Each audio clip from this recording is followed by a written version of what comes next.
আল্লাহ তাআলা কিয়ামতের দিন সাইয়েদনা নূহ আলাইহিস সালামকে বলবেন, নূহ তুমি কি দাওয়াত পৌঁছিয়েছো তোমার উম্মতের কাছে? নূহ আলাইহিস সালাম বলবেন, হ্যাঁ আমি পৌঁছিয়েছি।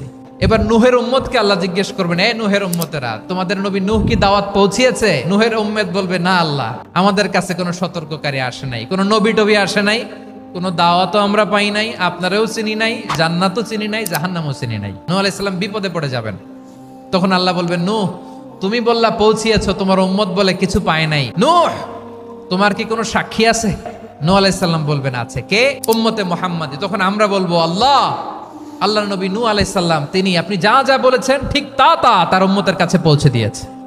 এবার নূহের উম্মতের সাথে আমাদের ঝগড়া লাগবে। তারা বলবে, তোমরা আসছো আমাদের হাজার হাজার বছর পরে, তোমরা কি করে জানলা? তোমাদের সাক্ষী ধর্তব্য হবে না। আমরা বলবো, আমাদের কোরআনে তোমাদের নবীর কথা আল্লাহ আমাদেরকে জানিয়েছেন, দিন রাত এক করে তোমাদের কাছে তিনি দাওয়াত পৌঁছেছেন। তোমরা কানের মধ্যে হাত দিয়ে রাখতা, চেহারাটা কাপড় দিয়ে ঢেকে রাখতা, আল্লাহর নবী নূহকে পিটিয়ে ছালা দিয়ে পেঁচিয়ে তোমরা পাহাড়ে রেখে আসতা, সব আমরা জানি। আমরা যখন বলবো এই কথা, নূহের উম্মত চুপসে যাবে। তখন আমরা সত্য বলেছি কিনা এটা আল্লাহ তাআলা জানতে চাইবে বিশ্বনবীর কাছে। তখন বিশ্বনবী আমাদের পক্ষে সাক্ষী দিবেন। আওয়াজ করে বলেন, আল্লাহু আকবার।